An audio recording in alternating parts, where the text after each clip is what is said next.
사도신경으로 신앙 고백하시겠습니다. 전능하사 천지를 만드신 하나님 아버지를 내가 믿사오니 그 외아들 우리 주 예수 그리스도를 믿사오니 이는 성령으로 잉태하사 동정녀 마리아에게 나시고 본디오 빌라도에게 고난을 받으사 십자가에 못 박혀 죽으시고 장사한 지 사흘 만에 죽은 자 가운데서 다시 살아나시며 하늘에 오르사 전능하신 하나님 우편에 앉아 계시다가 저희로서 산 자와 죽은 자를 심판하러 오시리라. 성령을 믿사오며 거룩한 공회와 성도가 서로 교통하는 것과 죄를 사하여 주시는 것과 몸이 다해 사는 것과 영원히 사는 것을 믿사옵나이다. 아멘. 찬송가 301장 찬송하시겠습니다.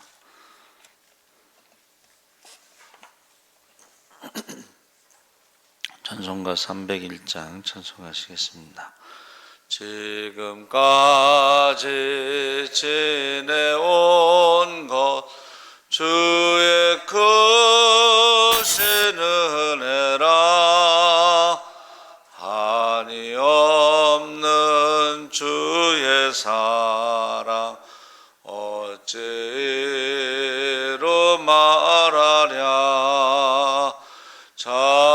자나깨나 주의 손이 항상 살펴주시고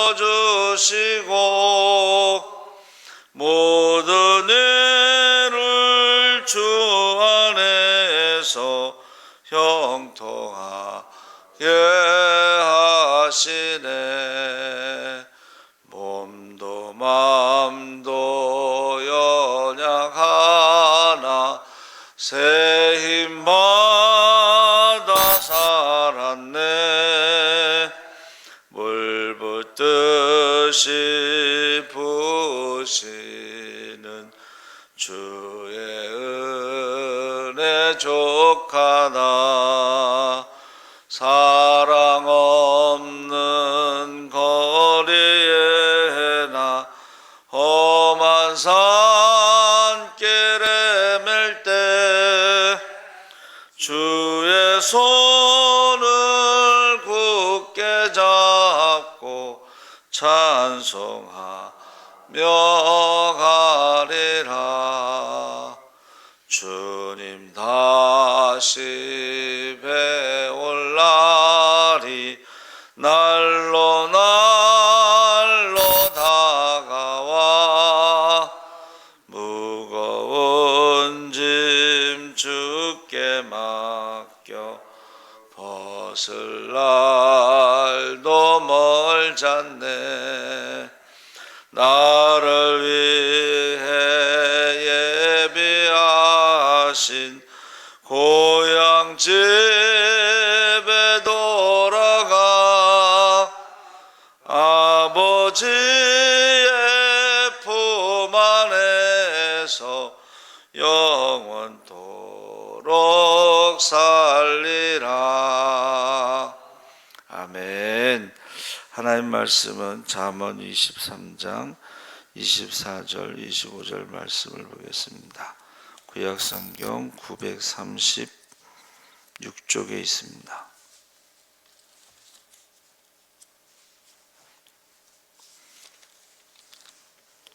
(23장) 24절 25절 우리 다 같이 읽겠습니다.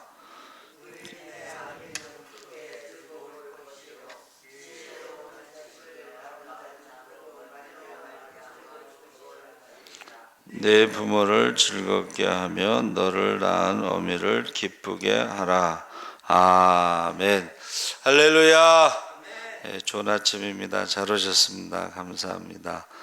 오늘 말씀의 제목은 아름다운 관계인데, 이 관계라는 단어가 이제 영어로 relation이라고 하는데, relationship.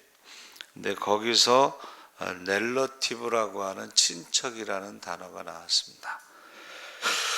그래서 가장 가까운 아름다운 관계는 부부 관계. 하나님이 아담과 하와를 이제 짝지어 주셨죠. 그리고 그 다음에가 이제 아담과 하와가 자녀를 낳아서 부모와 자식 관계, 또 자식을 또 낳았을 때의 형제 관계.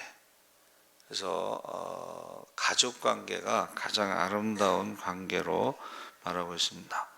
그래서 우리가 이 핵가족이라는 말을 쓰다가 이제는 1인 가족, 1인 세대 그런 말을 쓰죠. 그러면 우리가 대가족, 농경사회에서 대가족에는 부모와 자녀와 또 고모, 뭐 이모, 삼촌 뭐 관계가 많잖아요. 그런데 지금은 1인 가족이니까 관계가 없는 거예요. 근데 그 대가족의 좋은 점이 요즘 1인 가족 시대에 이제 그게 없는데, 그게 극복될 수 있는 것이 저는 교회라고 생각합니다. 그러니까 교회를 대가족으로, 그래서 관계가, 그래서 늘 제가 말씀드리는 것처럼 연세 드신 분들을 부모님처럼, 내 이웃을 내 몸과 같이 사랑하라 했을 때 너를 낳아준 부모님처럼, 또 내가 낳은 자녀처럼. 그래서 이 가장 아름다운 관계가 가족 관계인데, 지금 이제 1인 가족 시대라서 그 세상이 산무 시대라고 그래요. 무관심, 관심이 없어. 그래서 이 부모와 자식 간의 관계가 부부 관계 다음으로 가장 아름다운 관계인데, 이 부부라는 게 요새는 또 님이라는 단어에 점 하나 찍으면 남이 된다고, 이거는 이제 계약 관계죠. 어떻게 보면 결혼이라고 하는. 근데 이제 부모와 자녀는 천륜이라고 그래서 이건 끊을 수 없는 관계입니다. 그래서 기독교의 입장에서 몇 가지 생각해 보면, 부모님을 기쁘게 해드리는 일, 그것이 자녀의 마땅히 해야 할 일이다. 거기에는 뭐 특별한 이유가 없죠. 그래서 부모는 그만큼 내게 소중한 존재다. 그래서 부모가 없는 자녀들을 보면, 이제 제가 중학교 때 그 고아원으로 여름 수련회를 간 적이 있어요. 근데 뭐 집도 있고 의식주가 다 해결되죠. 학교도 보내주고. 근데 이렇게 제가 자세히 보니까 얼굴에 웃음이 없어요. 기쁨이 없어요. 근데 저는 하도 어렵게 살아가지고 의식주가 해결되는 걔네들이 부럽더라고. 네. 근데 웃음이 없어. 기쁨이 없어. 얼굴 표정이 없어요. 그래서 누가 그래요. 그 고아원에서 자란 사람들이 한번 실패하면 다시 일어서지 못하는 것은 사랑을 받지 못했기 때문이다. 우리는 이제 넘어지면 부모님들이 이렇게 일으켜 주잖아요. 근데 걔네들은 넘어지면 누가 일으켜 줄 사람이 없어. 그리고 고아원에서 사역하는 친구가 그래요. 아이들이요, 이렇게 대할 때에 마치 얼음을 대하는 것처럼 굉장히 차다는 거예요. 그리고 아이들이 아프잖아요. 그러면 안고서 기도해 주면 아이들이요, 열이 떨어지고 그런대요. 그래서 이 부모와 자식 관계는 천륜이기 때문에, 특히 우리나라는요, 일본 사람들이 놀랜대요. 결혼할 때 집 사주는 나라는 우리나라밖에 없대. 일본 사람들이 깜짝 놀랐네. 물론 이제 일본이 집값이 비싸니까 그런데 일본은 집을 안 사주나 봐요. 우리나라는 집을 사준다 그래서 깜짝 놀란다 그래요. 무조건 자식이 인생의 전부고, 공부, 무조건 공부시켜야 되고 뭐 그런 거 있죠. 그래서 저희 어머니도 빌어 먹어도 공부는 해야 된다고 늘 말씀. 빌어 먹어도. 그래서 이 5포 세대라고 해서 뭐 그랬는데 요새는 7포 세대다, 뭐 N포 세대다 그래서 연애도 안 하고 결혼도 안 하고 출산도 안 하고 직장은 이제 안 하는 게 아니라 못 구해서 알바 천국, 알바 시대, 집도 없고 꿈도 없고 희망도 없는 7가지를 포기했다. 아까 말한 산무, 무관심, 무감각, 무기력. 오늘 신문에 보니까 40대 마약한 사람이 60대 할아버지를 때려서 죽였어요. 길거리에서. 근데 지나가는 사람들이 그 신문에 어떻게 CCTV로 지나가는 57명의 사람이 그냥 지나갔다는 거예요. 무관심하게. 사람이 맞아서 죽고 있는데. 그 전에 그 이탈리아 마피아 있잖아요.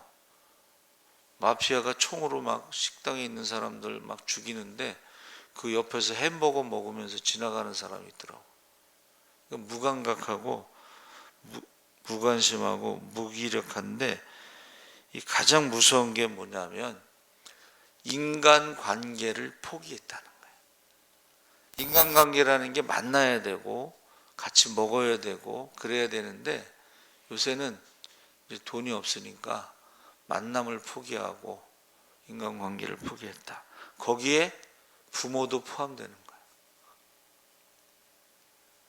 그래서 성경은 내 부모를 즐겁게 해라 했을 때에 살아계실 때에 여러분 죽어서 제사상에 소를 드리는 것보다 살아계실 때에 닭 한 마리를 대접하는 게 섬기는 게 더 좋다.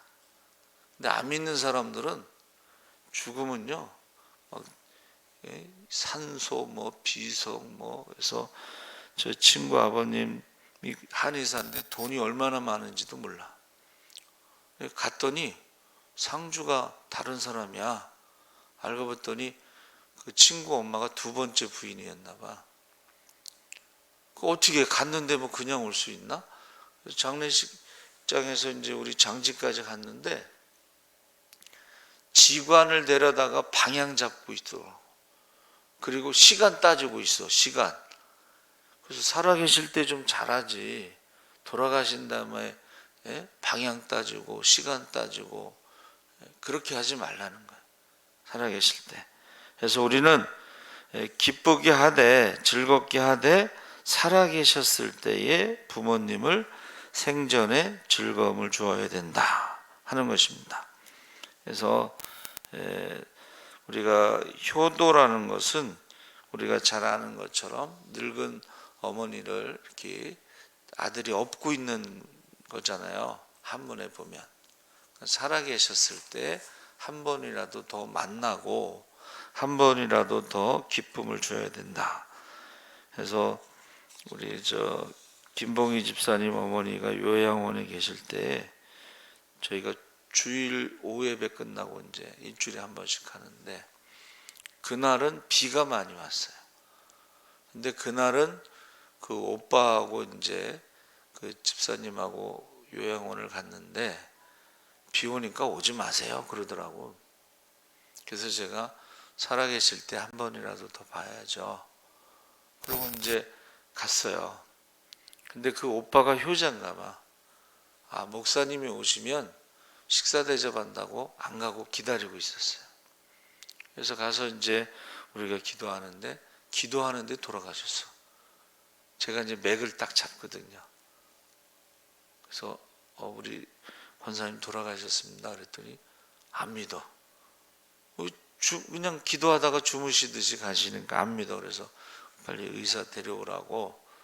그때서야 이제 믿는데 그 큰아들하고 김봉희 집사님하고 그 딸하고 강정자 권사님하고 저하고 우리 집사람하고 이렇게 임종을 본 거예요. 임종이라기는 좀 그래. 그냥 기도하다가 가셨으니까.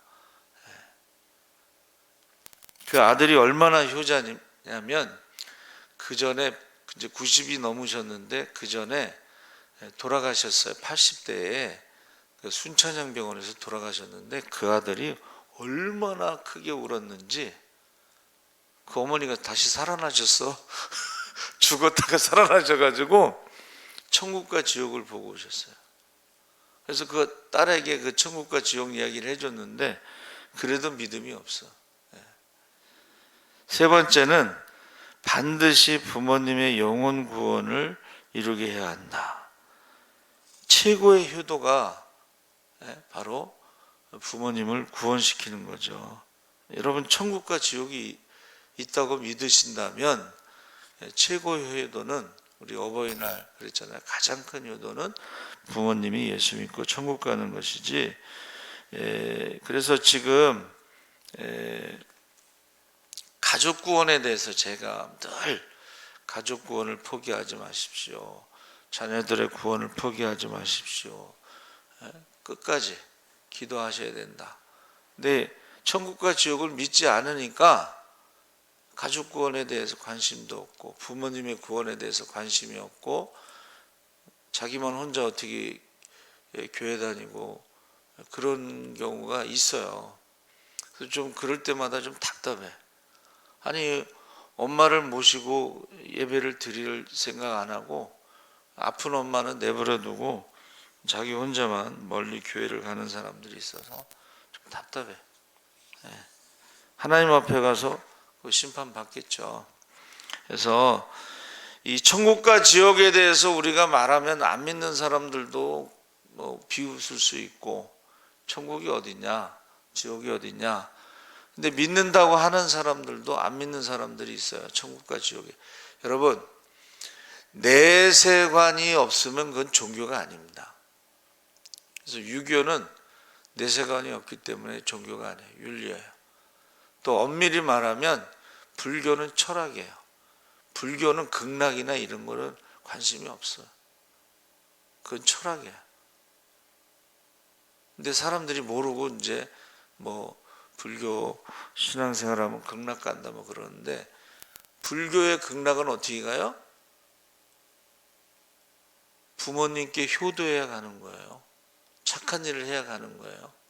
그래서 제 친구가 이제 전도하는데 뭐 들어가니까 막 부적이 막 있고 그런 불교 아주 그런데 불교에요 지장경이라는 게 있어요.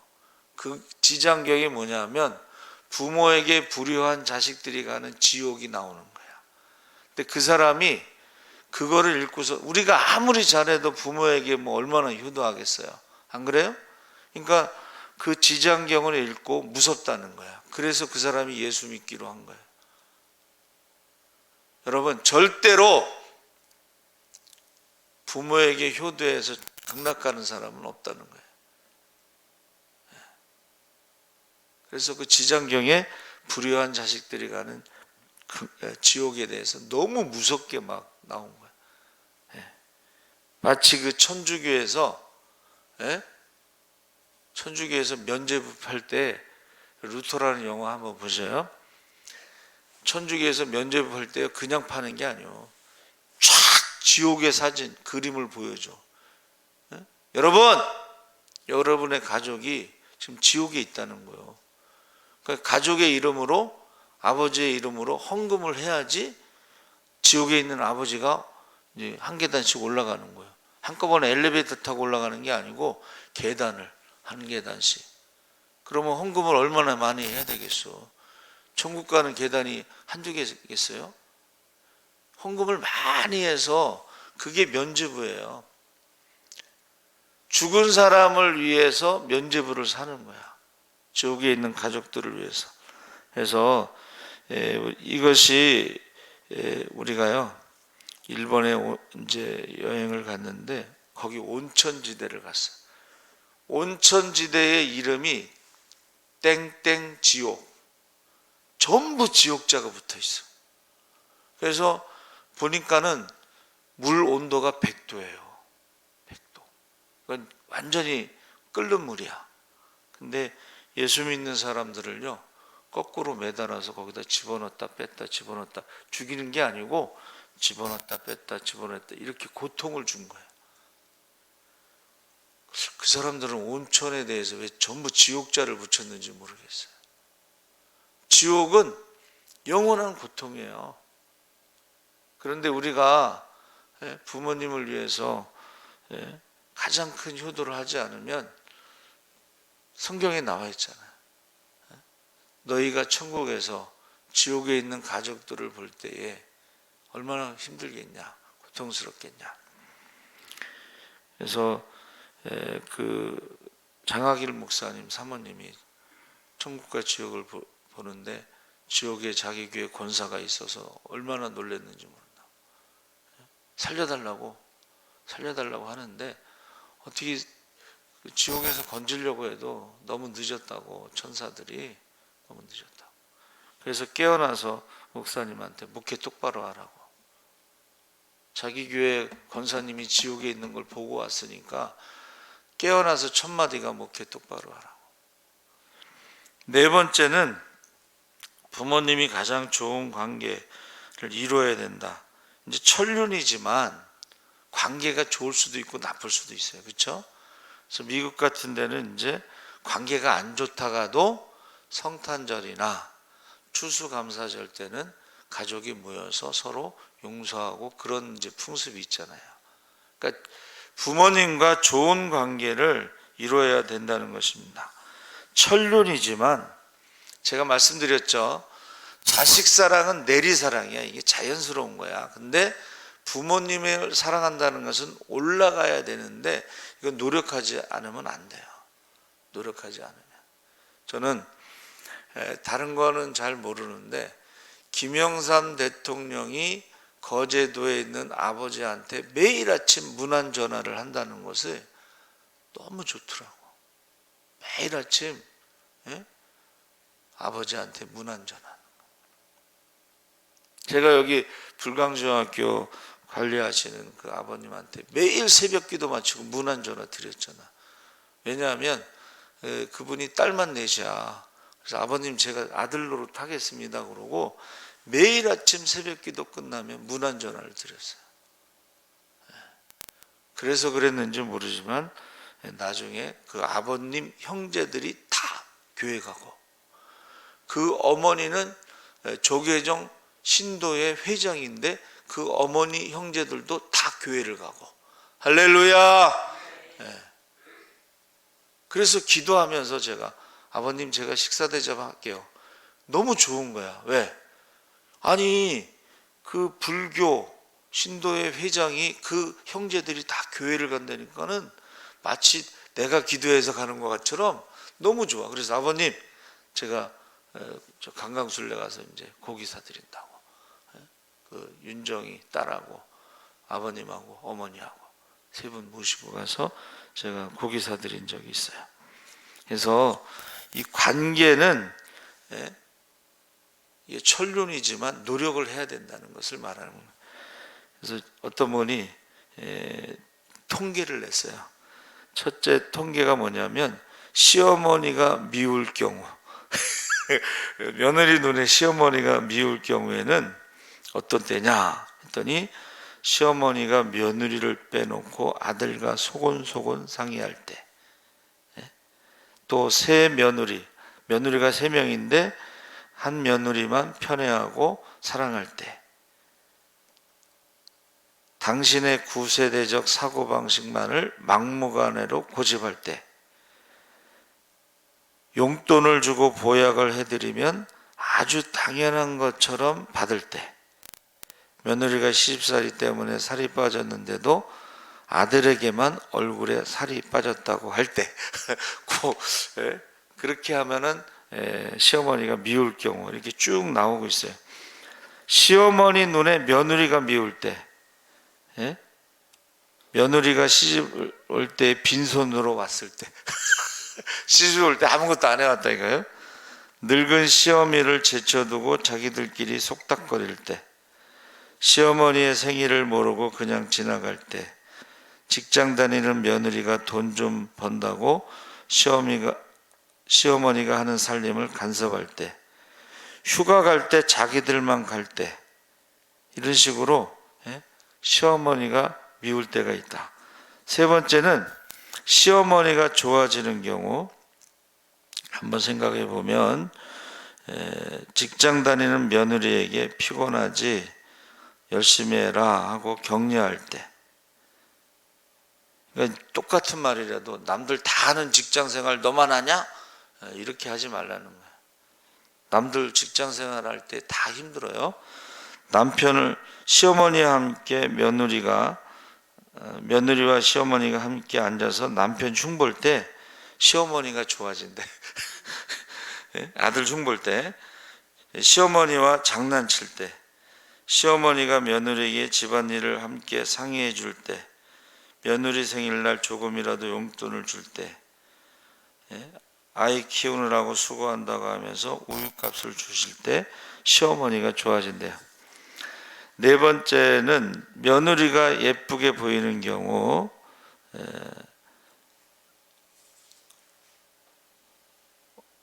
어머니가 무거운 짐을 이렇게 들고 갈 때 그 짐을 받아줄 때, 엄마같이 대해줄 때, 어머니 고맙습니다 하고 카드를 보내줄 때, 용돈을 보내주면 며느리가 이쁘게 보인다는 거죠. 그래서 우리가 이렇게 잘 보면 다 사소한 것들인데 문제는 마음이라는 거예요. 마음. 그래서 저와 여러분이 이 관계를 좋게 하기 위해서 좀 고민을 해야 된다. 같은 말이라도 아다르고 어다르죠. 그래서 저와 여러분이 가장 아름다운 관계를 만들기 위해서 노력을 해야 된다는 거예요. 노력. 제가 주례할 때요, 뭐라고 말하냐면 공부를 하라고 그래요. 공부. 연애를 할 때는 좋아서 결혼했지만 결혼하고서 자녀를 낳으면요, 관계가 좀 달라져요. 보통 아이를 낳으면 아이가 이제 우선순위가 되잖아요. 그럴 때 이제 남편이 소외감을 느낀다는 거예요. 그러니까 공부를 해야지. 사랑은 그냥 감정만으로 하는 게 아니고 그 사람에 대해서 공부를 하면서 이해하고 그래야지 사랑을 할 수가 있다는 거예요. 그러니까 부모님들이 얼마나 힘든가. 자, 여러분, 지금 우리가 버스 탈 때 저상 버스 있잖아요. 낮은 거. 그 누가 만든 줄 아세요? 20대 디자이너가 한 달 동안 기부스하고 목발 짚고 노인처럼 생활을 해보니까 버스가 낮아야 된다는 것을 생각하고 디자인한 게 저상버스예요. 우리가 생각할 때는 그냥 버스 타는 거 계단 몇 개 올라가면 되는데 연세 드신 분들은 그 계단이 힘들다는 거예요. 그러니까 저상버스는 계단이 없잖아요. 그러니까 그것처럼 우리가 직접 체험을 하고 공부를 해서 그것을 노력을 해야지 그 아름다운 관계가 유지가 될 수가 있습니다. 여러분, 저와 여러분이 꼭 가장 아름다운 관계를 유지하시기 바랍니다. 아멘. 살아계신 하나님 아버지, 하나님께서 가장 아름다운 부부관계, 부모와 자녀의 관계, 또 형제 관계에 대해서 우리가 생각해 봤습니다. 우리가 아름다운 관계를 유지하면서 가정 천국을 이룰 수 있게 하여 주시옵소서. 말과 혀로만 살아가지 말고 행함과 진실함으로 살아가게 하시고, 부모님을 대할 때 우리도 늙는다는 것을 잊지 않게 하시고, 우리가 돌아가신 다음에 소를 잡아 드리는 것보다 살아계실 때에 닭 한 마리라도 섬길 수 있게 하여